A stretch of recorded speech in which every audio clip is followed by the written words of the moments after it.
The Assalamualaikum viewers, sorry for a couple of minutes delay.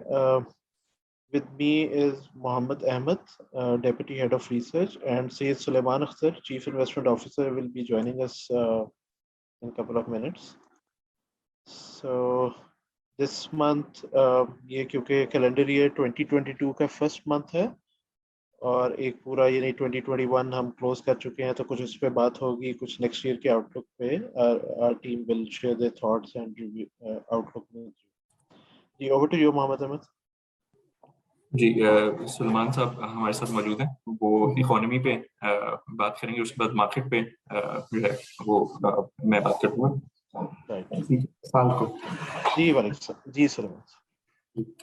थोड़ा सा हम लोग जो है वो, क्योंकि पूरा अभी साल खत्म हुआ है, तो जैसे हरिल ने कहा है, इसको थोड़ा सा रिकैप करेंगे और फिर थोड़ा सा इकोनॉमी पे आउटलुक मतलब डिस्कस कर लेंगे। उसके बाद फिर जो है मार्केट पे भी बात कर लेंगे, उसमें अहमद थोड़ा सा लीड करेंगे मार्केट पे। तो ये है कि देखें, ये साल जो है हमारा जब शुरू हुआ था तो चीजें काफी जो है अच्छी थी। लाइक अगर आप देखते हैं मुख्तलिफ इंडिकेटर्स देखते हैं, जैसे आप इन्फ्लेशन को देखते हैं, तो जब साल शुरू हुआ तो ईयर ऑन ईयर 5.7% इन्फ्लेशन आया था, जो काफी लो था। उसके बाद जैसे जैसे साल प्रोग्रेस किया तो इन्फ्लेशनरी प्रेशर्स जो है वो बिल्ट होने लगे। इसी तरह से हम करंट अकाउंट को देखते हैं तो वो भी जो है जैसे जैसे साल प्रोग्रेस हुआ तो उसके नंबर काफी खराब होते गए। इनिशियली जो है शुरू के कुछ महीनों में जो रन रेट था वो 200-300 मिलियन था, लेकिन आखिर में जो हमने साल खत्म किया तो अनसस्टेनेबल लेवल पे पहुंच गया है। इसी तरह से स्टेट बैंक के रिजर्व्स हैं, वो भी अगर हम देखते हैं तो साल के दरमियान में अच्छे मतलब ग्रो कर गए थे, लेकिन आखिर में वहां पे भी थोड़ा प्रेशर है। इसी तरह एक्सचेंज रेट पे भी आपको प्रेशर नजर आ रहा है कि साल के शुरू में जून मई तक एक्सचेंज रेट आपका जो है वो थोड़ा सा नीचे ही आया था, फिर वहां से लेकिन जो है वो 10% डिप्रिसिएशन रुपी की पिछले 6 महीने में तकरीबन हो गई है। तो बेसिकली ये है कि अगर हम साल को देखते हैं तो जहां हमने साल खत्म किया है तो यहाँ मैक्रो इकोनॉमिक हेडविंड्स हमको नजर आती हैं। if you could move on to the next slide please.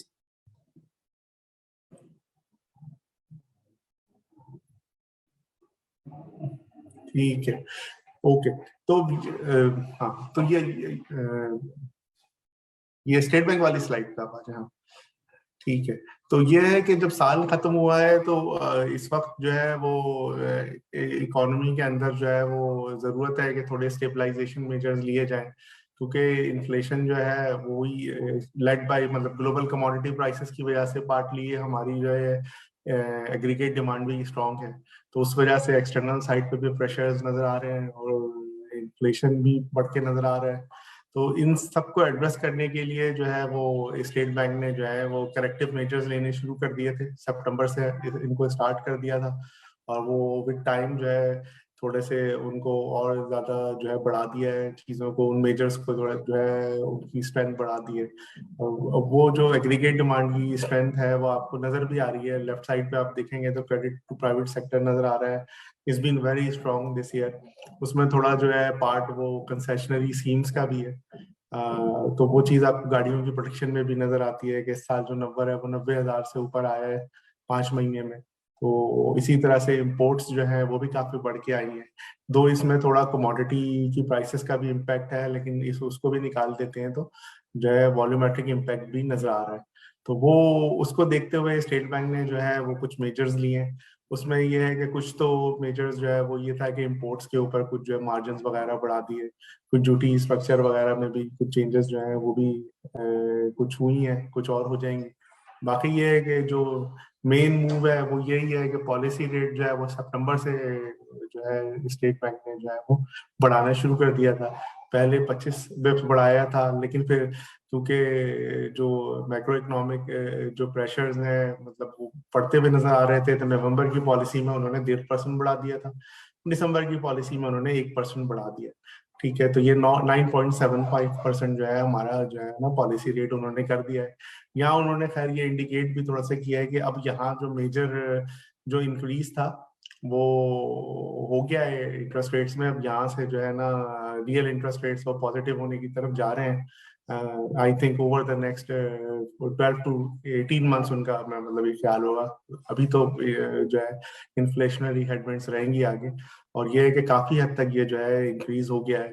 तो हमारा ये ख्याल है कि may be another 50 to 100 Bips और इंटरेस्ट रेट में इंक्रीज शायद हमें नजर आए मार्च तक। और ये है कि जो बड़ा एक इंक्रीज है 2.75% का वो हो गया। अगली स्लाइड।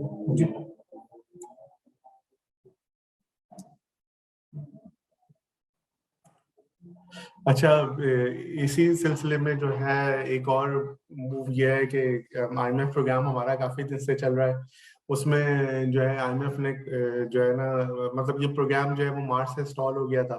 तो IMF ने मतलब कुछ कंडीशंस, प्री कंडीशंस दी थी कि आप उनको जो है पहले किया करें तो फिर जो है प्रोग्राम आगे मूव होगा। तो उस सिलसिले में दो चीजें थी। एक तो एक उन्होंने सर्टन जो है ना कहा था कि एग्जम्पशंस को आप खत्म करें। सेकेंडली एक स्टेट बैंक की ऑटोनॉमी का बिल है वो कहा था पास करने को। तो इनिशियली जो IMF ने कहा था वो 700 बिलियन की एग्जम्पशंस थी कि उनको आप रिमूव करें। गवर्नमेंट ने उनसे निगोशिएट करके कहा कि हम 2 स्टेज में मतलब इसको करेंगे, कि स्टेज में नहीं करेंगे। तो फर्स्ट स्टेज ये है, इसमें ये तकरीबन 343 बिलियन की जो है ना एग्जम्पशंस हैं वो ये खत्म करेंगे। उसमें फार्मास्यूटिकल पे मतलब इम्पैक्ट है कि उसके ऊपर जो उनकी इनपुट्स है उस पर GST लगा दिया है, वो एडजस्टेबल होंगी खैर। और बाकी ये है कि डेयरी की जो है उसकी जो है इनपुट्स उस पर भी GST को बढ़ा दिया है। रॉ मटेरियल्स पे भी डेयरी के बढ़ा दिया है बेसिकली। और ऑटोज के ऊपर भी जो है वो FATs वगैरह जो है ना वो दोबारा से बढ़ा दी जाएंगी। तो ये सारी मतलब मेजर्स हैं। तो ये अभी ये डिबेट हो रही है, इन पे शायद कुछ चीजें हैं वो पार्लियामेंट में ना हो, जैसे कुछ चीजें हैं जैसे ब्रेड के ऊपर GST है और इन्फेंट मिल्क फार्मूला पे है। तो मेरा मतलब वहां हो सकता है कि कुछ जो है कंसेशंस मिल जाए। बट ओवरऑल ये एक चीज है। दूसरी जो है वो मिनी बजट है, सॉरी दूसरा स्टेट बैंक का जो है ऑटोनॉमी का बिल है। तो आजकल इस पर डिस्कशंस चल रही हैं। ये होपफुली अगर पास हो जाता है तो जनवरी के आखिर में IMF की जो बोर्ड मीटिंग है उसमें जो है ना अप्रूवल के लिए हमारा प्रोग्राम और प्रोग्राम की रिजम्पशन के लिए जो है ना वो अप्रूवल आ जाएगा। तो हम IMF प्रोग्राम के ऊपर चले जाएंगे होपफुली। जी नेक्स्ट स्लाइड।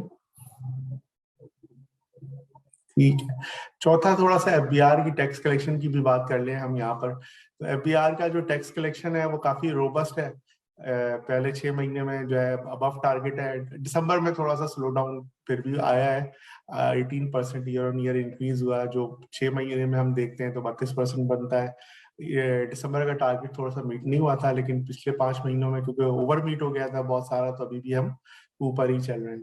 तो इसमें बेसिकली देखें वजह यही है, मैं समझता हूँ कि एक तो इम्पोर्ट्स का बड़ा कंट्रीब्यूशन है, प्लस ये कि जो रेवेन्यू स्पिनर्स हैं जैसे इलेक्ट्रिसिटी है, गाड़ियां हैं और चीजें हैं, उस पर अच्छा टैक्स कलेक्ट हो रहा है। तो इस वजह से नंबर आपको अच्छा नजर आ रहा है।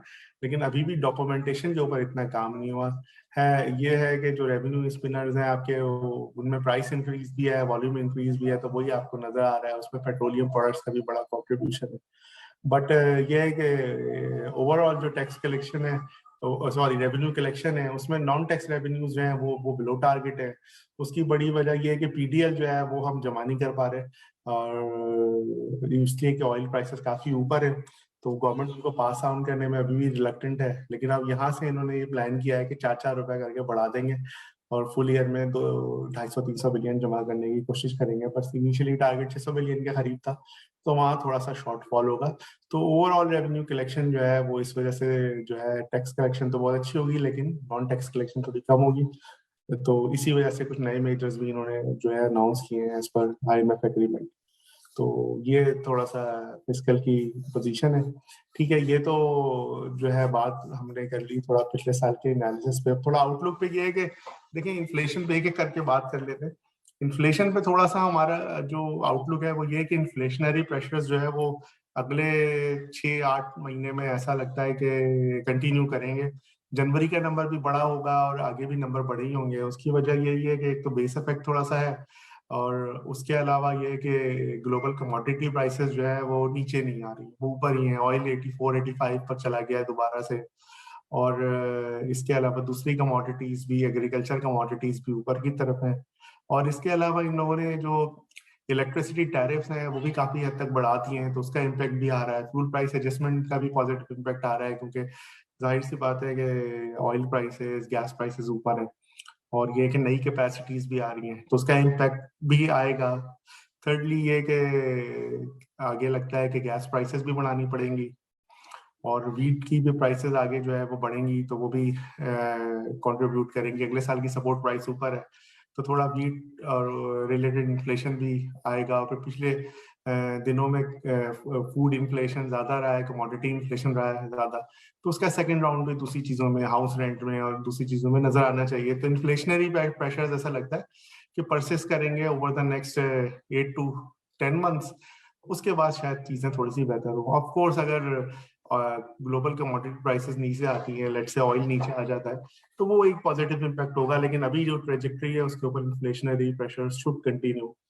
एक्सटर्नल साइड पे भी ऐसा लगता है कि प्रेशर्स अभी थोड़े से कंटिन्यू करेंगे, क्योंकि ऑयल प्राइसेस ऊपर हैं, और जो गवर्नमेंट ने थोड़े बहुत मेजर्स लिए हैं अरेस्ट करने के लिए, जो है ये जो मतलब इम्बैलेंसेस को स्टेट बैंक ने, उसको भी आने में टाइम लगेगा।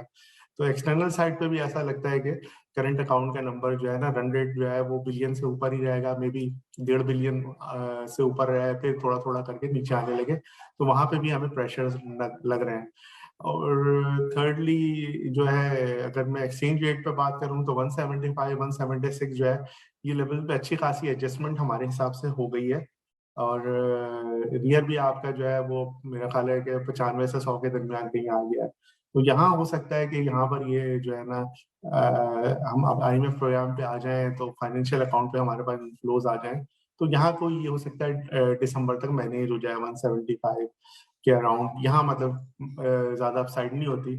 ऑफ कोर्स IMF प्रोग्राम पे हमें आना है, इसके लिए ये शर्त है, तो हो जाते हैं। तो शायद डॉलर में अब इतने पैसे मुझे नहीं लगता टिल जून बने, तो जो है वो बेस्ट केस में भी 2-3 रुपए वापस आ जाए, वर्स्ट केस 1-2 रुपए यही घूमता रहे। तो ये एक एक्सचेंज रेट पे स्टेबिलिटी नजर आती है यहाँ से आके। फोर्थली फिस्कल साइड, देखिए फिस्कल साइड जो है वो असल प्रॉब्लमेटिक एरिया है हमारा, शुरू से है, अभी भी है। इसमें बहुत सारी चीजें हैं जिनको एड्रेस करना जरूरी है, जो एज वी स्पीक एड्रेस नहीं हुई है। ये जैसे अगर हम देखते हैं हमारी इकोनॉमी को, तो डॉक्यूमेंटेशन का लेवल बहुत ही लो है। जैसे दो बड़े हमारे जो सेक्टर्स हैं, जिसमें एक एग्रीकल्चर है, वो अभी भी जो है डॉक्यूमेंटेड नहीं है। उसका कंट्रीब्यूशन जो है वो GDP में 20% प्लस है, और टैक्स में 1% है। सिमिलरली होलसेल रिटेल सेक्टर बहुत बड़ा है, ये सर्विसेज का सब सेक्टर है। सर्विसेज का देखें इकोनॉमी में तकरीबन 60% के करीब वेट है, और होलसेल रिटेल का जो है उसका 1/3 से होगा 19-20, तो 20% तो वहां से भी है। तो वहां से भी होलसेल रिटेल से भी कुछ कलेक्शन नहीं होती। समझ लें कि अगर मैं उसका साइज अगर समझ लूं कि 17-18 ट्रिलियन होगा, तो उसमें से जो है बड़ा एक चंक 14-15 ट्रिलियन आई थिंक वो जो है ना नहीं आ रहा होगा इसके अंदर डॉक्यूमेंटेशन में। तो ये दो एरियाज हैं बहुत बड़े। फिर रियल एस्टेट भी है, तो इन सबको डॉक्यूमेंट करना बहुत जरूरी है। और रेवेन्यू साइड पे कि रेवेन्यू टू GDP रेशो हमारा बहुत लो है। सेकेंडली एक और बड़ा इशू है हमारे एक्सपेंडिचर्स का। एक्सपेंडिचर्स हमारे जो है वो, और सेकेंडली रिसोर्सेज का डिस्ट्रीब्यूशन इस वक्त जो है बहुत अनइवन है। प्रोविंसेस को रिसोर्सेज ज्यादा जाते हैं, फेडरेशन के पास बहुत कम रह जाते हैं। रिस्पॉन्सिबिलिटीज फेडरेशन के पास है, तो ये NFC अवार्ड को मतलब जरूरी है कि उसमें इन चीजों को एड्रेस किया जाए। प्लस ये कि एक्सपेंडिचर रैशनलाइजेशन की बहुत जरूरत है। उसमें 3 एरियाज हैं। एक पब्लिक सेक्टर ऑर्गेनाइजेशंस है, उनको ठीक करना बहुत जरूरी है। हमारी पब्लिक सेक्टर ऑर्गेनाइजेशंस जो है वो बहुत लॉस करती हैं। PIA लॉस कर रही होती है, पाकिस्तान स्टील मिल्स है, फिर डिस्कोज हैं, सो मेनी मतलब ऑर्गेनाइजेशंस तो काफी नुकसान करती हैं, तो उनको ठीक करना जरूरी है। एक तो ठीक है। दूसरी एक और जो बड़ा इशू है वो पेंशंस का है, कि जो पेंशंस है पब्लिक सेक्टर की वो बहुत तेजी से बढ़ रही हैं। उनको उसमें कुछ स्ट्रक्चरल इश्यूज पैदा हो गए, डबल इंडेक्सेशन टाइप के, वो फिर बहुत बड़ा टॉपिक है, उसमें बात करेंगे। तो उसको भी मतलब एड्रेस करना बहुत जरूरी है। और इसके अलावा जो है कि गवर्नमेंट को थर्डली एक और चीज यहाँ पर ये है कि प्रोविंसेस और फेडरेशन के अंदर जो एक्सपेंडिचर का डिस्ट्रीब्यूशन है उसको भी एड्रेस करना बहुत जरूरी है।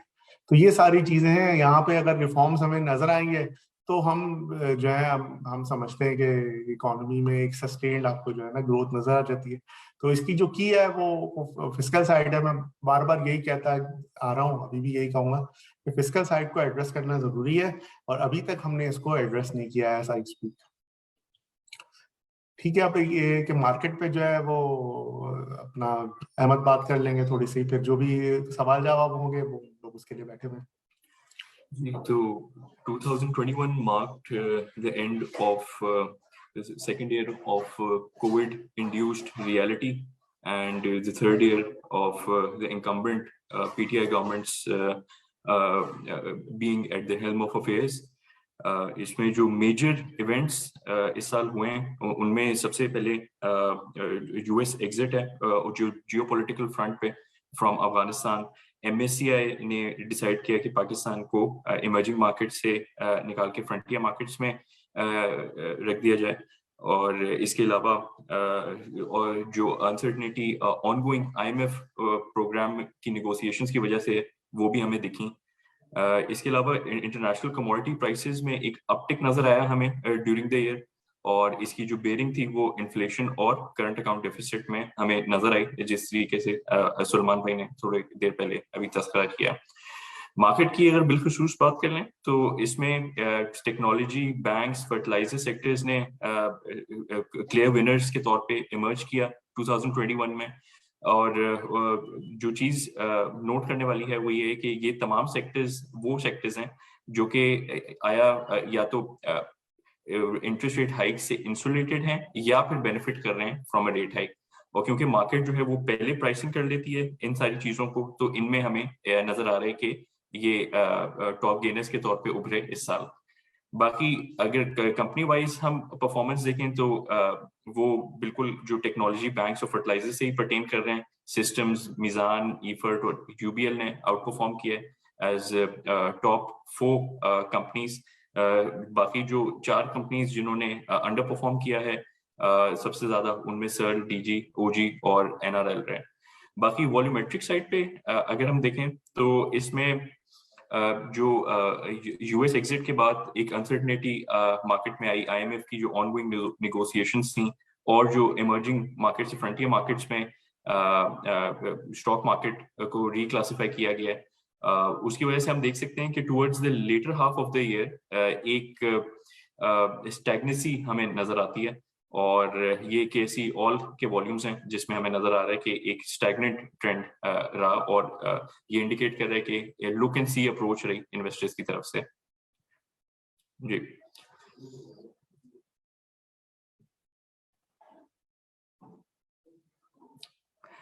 इसके अलावा फॉरेन फ्लोस की हम लोग अक्सर तस्करा भी करते हैं कि उनके एक ओवरहैंग रहा है मार्केट में फॉरेन सेलिंग की वजह से।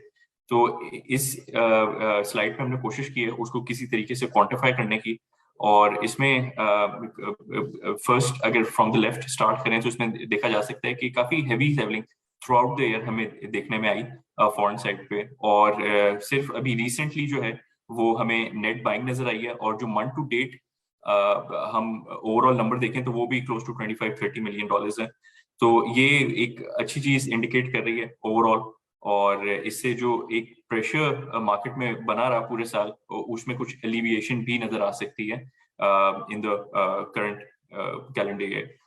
इसके अलावा जो मेजर सेलिंग का रुझान रहा फॉरेन साइड पे, उसमें बैंक्स, ENP, फर्टिलाइजर, सीमेंट, ये तमाम वही सेक्टर्स हैं जो कि हेवी वेट सेक्टर्स माने जाते हैं, और अगर इन सबका सिर्फ वेट देख लिया जाए तो ये तकरीबन 55% बनता है एज ऑफ December 31st, 2021। और इनमें ही काफी सेलिंग आ रही थी जिसकी जो कि मार्केट में भी रिफ्लेक्ट कर रहा था। बाकी फॉरेन स्टेक अगर देखें तो वो बद रीच डिक्लाइन में हमें नजर आया, और अब जो है वो तकरीबन 5% के आसपास आ चुका है as a percentage of market cap of the domestic stock market.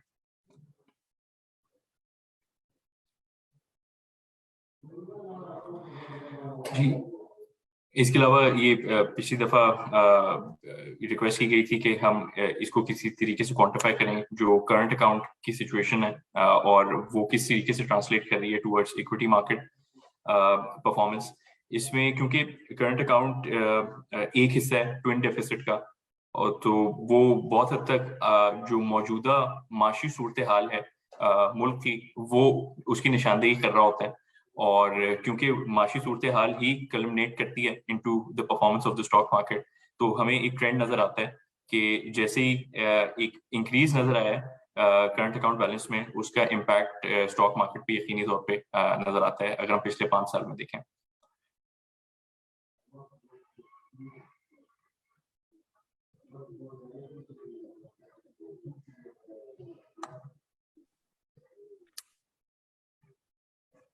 Ji thank you Ahmed and Salman. कुछ अच्छा क्वेश्चंस हैं और मैं आपसे रिक्वेस्ट करूंगा कि उनका आंसर दे दें। पहला क्वेश्चन तो ये कि जो आईएमएफ का बोर्ड की मीटिंग 12 जैन को ड्यू थी, उसको पाकिस्तान की रिक्वेस्ट पे उसको डिले कर दिया गया, तो उसमें क्या रीजन थी? मेरा ख्याल है कंडीशन तो ये थी कि जी पार्लियामेंट में बिल्स सबमिट कर दिए जाएं and IMF was happy with that. उस पर थोड़ा सा अगर कमेंट करना चाहें। जी बिल्कुल, इसमें एक्चुअली क्योंकि ये थोड़ी सी टाइमलाइन जो है वो स्ट्रिक्ट थी, और जो ऑपोजिशन की काफी प्रेशर बंधा हुआ था गवर्नमेंट पे, क्योंकि इन्फ्लेशन की भी जो रीडिंग्स अगर आप पिछले 2 महीनों में देखें तो वो काफी हाई आ रही हैं। जो लेटेस्ट दिसंबर की भी रीडिंग आई है वो 12.3% पे आई है, जो कि 22 महीने का हाई था। तो एक हमें लगता है कि गवर्नमेंट पे प्रेशर भी उसकी वजह से है, और क्योंकि एक स्ट्रिक्ट डेडलाइन आईएमएफ की तरफ से आमतौर पर फॉलो करनी होती है, तो क्योंकि उसमें थोड़ा सा इशू आने की वजह से हमें लग रहा है कि थोड़ी सी रिक्वेस्ट पाकिस्तान की तरफ से की गई है कि थोड़ा सा रूम दिया जाए टू मीट दीज डेडलाइंस, और इसकी वजह से ये towards the end of the month अब रिव्यू ले जाए। आईएमएफ ने एग्री किया है कि वो ले जाए। ओके अच्छा, एक क्वेश्चन ये था कि ये जो सप्लीमेंट्री फाइनेंस बिल आ रहा है, इससे इन्फ्लेशन पे क्या इम्पैक्ट देख रहे हैं गोइंग फॉरवर्ड? इन्फ्लेशन पे हम लोग इसका माइल्ड इम्पैक्ट देख रहे हैं, क्योंकि इसमें जीएसटी इंक्रीजेस जो डेयरी प्रोडक्ट्स पे या जो कैटल फीड है उसमें जीएसटी में इजाफा, और अगर हम ऑटोज की भी बात करें तो उसमें सेल्स टैक्स और एफईडी में जो इजाफा है वो लाजमन जो है हमें लगता है कि वो पास ऑन कर दिया जाएगा। तो इन वजूहात की वजह से हमें लगता है कि एक माइल्ड हमें इजाफा देखने में आएगा, और इसका जो सेकंड राउंड इम्पैक्ट है वो उसके थ्रू जो है वो ट्रांसलेट कर जाएगा। ओके अच्छा, इंपोर्ट्स पे अगर कुछ कमेंट करना चाहें, जैसे टिल नवंबर तो काफी करंट अकाउंट डेफिसिट का बड़ा नंबर था, specially in the month of November. तो अभी दिसंबर का डेटा कब तक एक्सपेक्टेड है, और उसमें आप लोग क्या देख रहे हैं कि ये करंट अकाउंट टिल जून क्या इसका ट्रेंड क्या होगा? आई थिंक इसमें जो सबसे इंटरेस्टिंग एस्पेक्ट होगा इस महीने वो रेमिटेंसेस का नंबर होगा, क्योंकि हमने पिछले महीने देखा है कि रेमिटेंसेस वैसे तो अगर पिछले चंद महीनों का डेटा उठा के देखें तो वो कंसिस्टेंटली 2.5 बिलियन से अबव या 2.5 बिलियन के अराउंड रहे हैं रेमिटेंसेस, लेकिन हमने पिछले महीने खासतौर पे देखा कि एक डिक्लाइन हमें नजर आया, और ये तकरीबन 2.3 बिलियन के आसपास रेमिटेंसेस का नंबर आया, जिसकी वजह से इम्पैक्ट हुआ जो ओवरऑल नंबर था करंट अकाउंट का। और इंपोर्ट्स में आपने बिल्कुल सही कहा, लेकिन इसमें वन ऑफ्स भी कई हैं जिसकी वजह से ये हाई नंबर आ रहे हैं, वो थोड़ा सा सेटल हो जाएंगे तो हमें एक थोड़ा सा एलिविएशन नजर आएगी। और गोइंग अहेड क्योंकि जो मॉनेटरी टाइटनिंग अभी स्टार्ट हुई हुई है, हमें लगता है कि अभी इन द नियर टर्म शायद इतने अच्छे नंबर्स नजर ना आए करंट अकाउंट के, लेकिन एज द टाइम प्रोग्रेसेस क्योंकि वो मॉनेटरी टाइटनिंग का भी थोड़ा इम्पैक्ट नजर आएगा, तो इंपोर्ट्स थोड़ी सी सॉफ्टन होंगी, जो कि फिर करंट अकाउंट में नजर आएगा उसका इम्पैक्ट।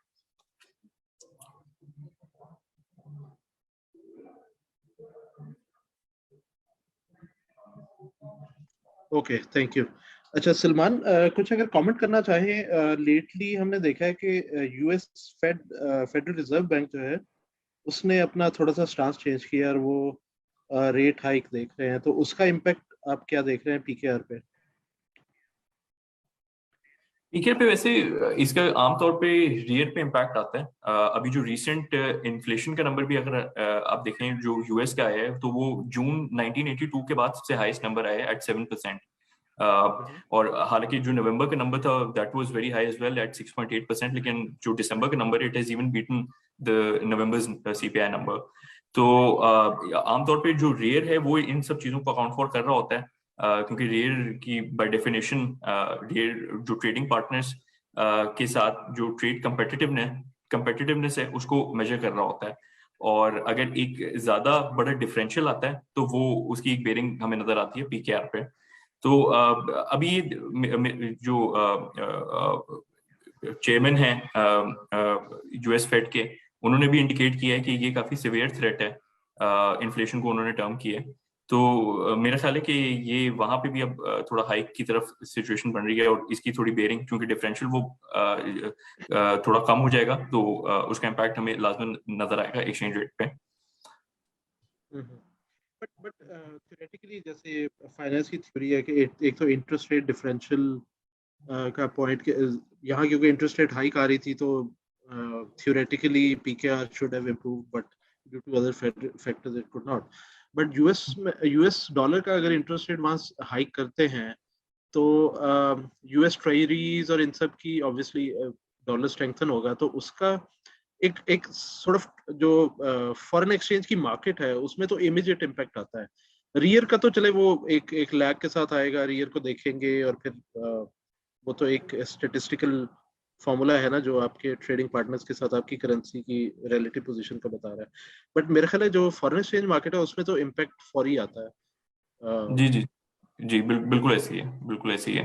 वो उस पर रिफ्लेक्ट होगा नहीं। मैं रियर का मैं तस्करा इसलिए कर रहा था क्योंकि उसमें एक परसेंटेज जो कंट्रीज को दी जाती है in relation to the trade weights, वो काफी इंपॉर्टेंट होती है। उसमें चाइना जो है वो तकरीबन 29% कॉन्स्टिट्यूट करता है, और यूएस जो है वो रिलेटिवली कम है, इट्स अराउंड 11%।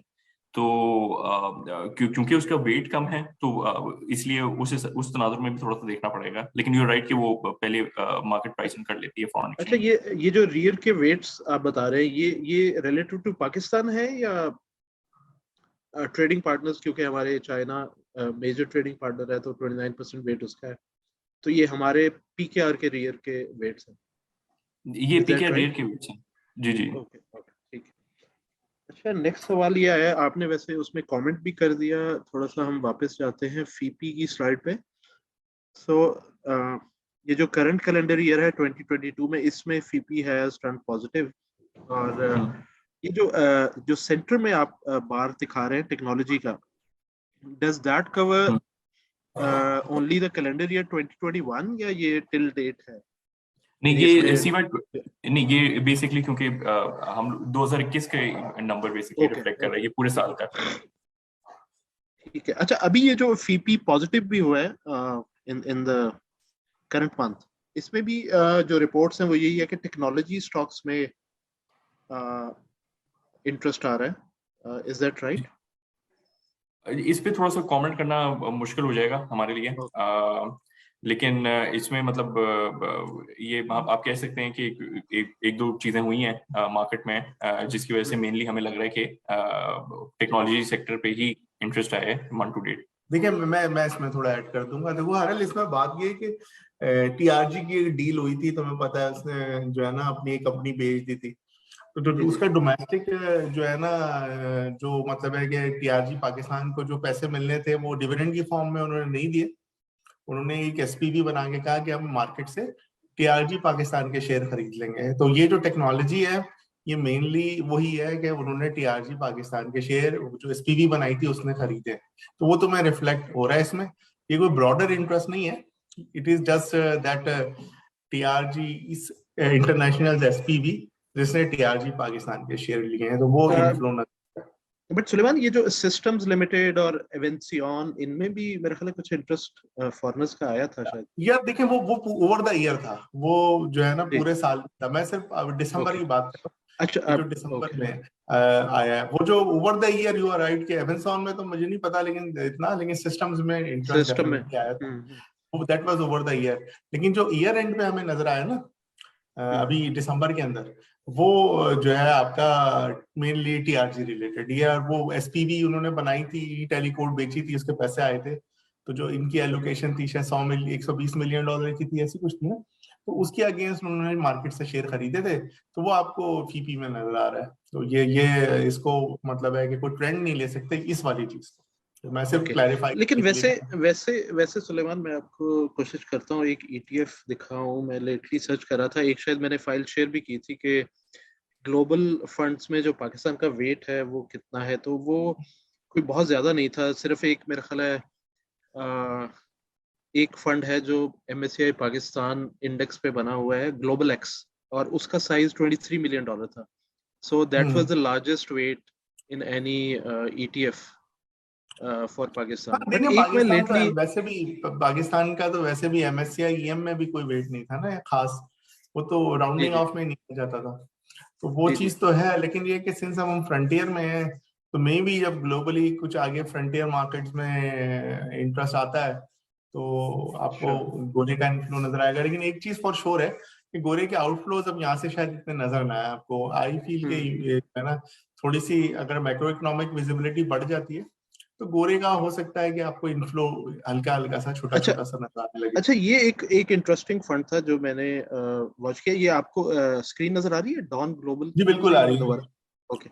सो ये मैं थोड़ा सर्च कर रहा था तो मुझे ये एक इंटरेस्टिंग मिला कि इनका एक फंड है कब्स ETF, so which primarily focuses on emerging markets. और कब्स से शायद उनकी मुराद ये है कि those companies which might become sort of giants in going forward. तो ये एशियन ग्रोथ कब्स ETF, तो इसका मैं देख रहा था। इसका अच्छा, ये फोकस भी आप देख लें, बांग्लादेश, इंडोनेशिया, पाकिस्तान, फिलीपींस और वियतनाम, तो इन मार्केट्स में ही है। तो इनकी मैं होल्डिंग्स, इनकी ये नवंबर की रिपोर्ट देख रहा था, तो इसमें इन्होंने एक रिपोर्ट किया कि पाकिस्तान में कोई fintech subsidiary of listed company में इन्होंने इन्वेस्ट किया, बट उसका नाम मैं ढूंढने की कोशिश कर रहा हूँ। सो वो मुझे पाकिस्तान का नहीं मिला, बट ये सिस्टम्स में दे आर इन्वेस्टेड।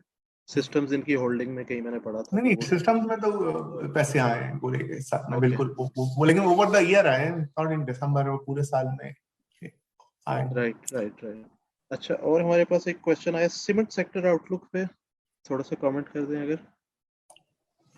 सीमेंट की अगर अभी तक हम परफॉर्मेंस देखें तो ओवरऑल बेसिस पे 4% का डिक्लाइन आपको नजर आएगा, लेकिन वो मेनली जो एक्सपोर्ट्स हैं उसमें एक बहुत बड़ा डिप आया है ईयर ऑन ईयर बेसिस पे फर्स्ट हाफ में, जिसकी वजह से ओवरऑल डिक्लाइन है। लोकल मार्केट में हमें लगता है कि थोड़ा सा, क्योंकि PSDP में एक कट आएगा, और इस पे एक डेफिनेटिव कमेंट हम लोग जब ये मिनी बजट पास हो जाएगा तो मेरे ख्याल तब ज्यादा बेहतर होगा। लेकिन अभी जो लग रहा है सिचुएशन, वो 200 से 250 बिलियन कम से कम फेडरल PSDP में और प्रोविंशियल PSDP में भी कट आ सकता है, क्योंकि रूम गवर्नमेंट के पास वहीं पे बचता है आमतौर पे। तो जब एक कट आएगा तो उसका सीमेंट की डिमांड पे थोड़ा सा इम्पैक्ट हो सकता है गोइंग फॉरवर्ड। एक और सवाल आया है, interest rate outlook for calendar year 2022। देखिए, इसमें ऐसा लगता है कि इस वक्त जहाँ ऑयल प्राइसेस हैं और कमोडिटी प्राइसेस हैं, अगर ये रहती हैं तो एक और 50 बिप्स, मे बी 50 से 100 बिप्स बाय मार्च हो सकता है, but that should be it, इतना लगता है। ओके, ठीक है जी। इसके बाद एक सवाल आया है, ये खैर मैं इसका आंसर दे देता हूँ। ये एक कस्टमर ने हमसे पूछा है, सर अपने UBL फंड्स के अकाउंट में ऑनलाइन डिपॉजिट कैसे कर सकते हैं other online bank, kindly demo please. अच्छा, अभी हम डेमो तो थोड़ा सा मुश्किल हो जाएगा। हम आप हमारी YouTube चैनल पे जाएं, वहाँ पे एक वीडियो मौजूद है कि आप UBL बैंक से कैसे आप ट्रांसफर कर सकते हैं। एक छोटी सी वीडियो और भी मौजूद है, बट आपको मैं थोड़ा गाइड कर दूं कि अगर आपके पास UBL फंड्स की स्मार्ट सेविंग ऐप है या आप हमारे ऑनलाइन पोर्टल पे रजिस्टर्ड हैं, तो वहाँ पे आके आप लॉग इन कीजिए, वहाँ पे इन्वेस्टमेंट में जाइए, फंड सेलेक्ट करें, बैंक सेलेक्ट करें। ठीक है, आपका बैंक टाइटल जो है वो आपके नाम से हम मैचिंग करके भी देखेंगे, और उसमें अमाउंट आप मेंशन कर दें तो एक हम आपको रेफरेंस नंबर जनरेट करके देंगे जो आपको SMS और ईमेल पे जाएगा। वो रेफरेंस नंबर जो है आप अपने बैंक की वेबसाइट या ऑनलाइन पोर्टल या ऐप में जाके आप मेंशन कर दीजिए, वन बिल में या क्विक पे में।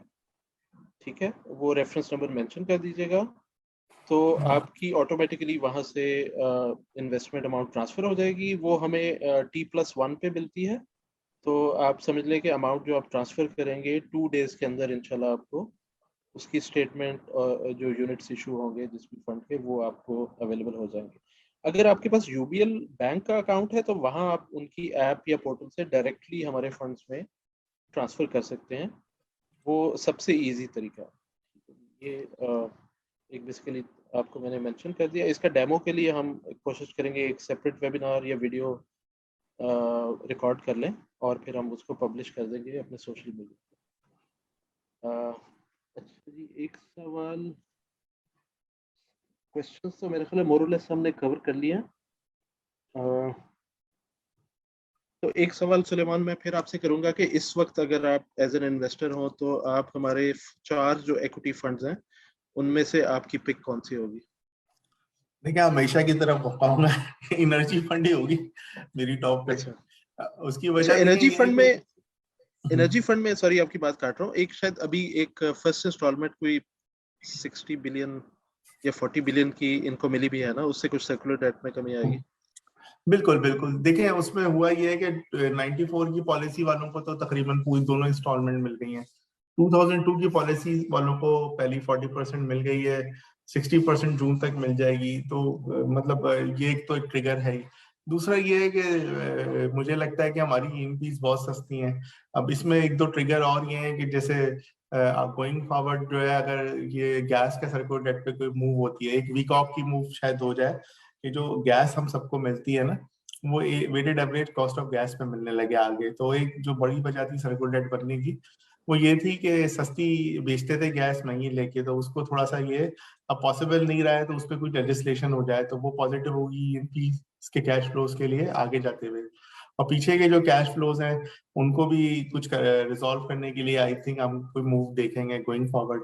तो ये भी एक चीज इसके अंदर है। प्लस इसके अंदर जो डिविडेंड यील्ड है कंपनीज की वो भी अच्छी है। तो और ये बहुत मिसप्राइज्ड है ग्लोबली। मैं देखता हूँ एनर्जी स्टॉक्स जो है वो 3-4 टाइम्स हो गए हैं। हमारे एनर्जी स्टॉक्स अभी तक उस हिसाब से चले ही नहीं है। तो मुझे लगता है कि एनर्जी फंड के अंदर जगह है। वही मैं और हमेशा कहता हूँ, मुझे जी, लगता है कि यहाँ से 40-50% रिटर्न आराम से दे सकता है। और अभी एनर्जी स्टॉक्स हमारे 4-5 के मल्टीपल पे ट्रेड हो रहे हैं उससे कम भी है। करंटली। मतलब समझ लें कि कोई 3.5 पे भी मिल जाए। ओके, ठीक है, चलो ठीक है Salman, thank you very much for the outlook session, और इंशाल्लाह व्यूअर्स हम नेक्स्ट मंथ दोबारा हाजिर होंगे with another session. Thank you जी। थैंक यू जी, अल्लाह हाफिज़।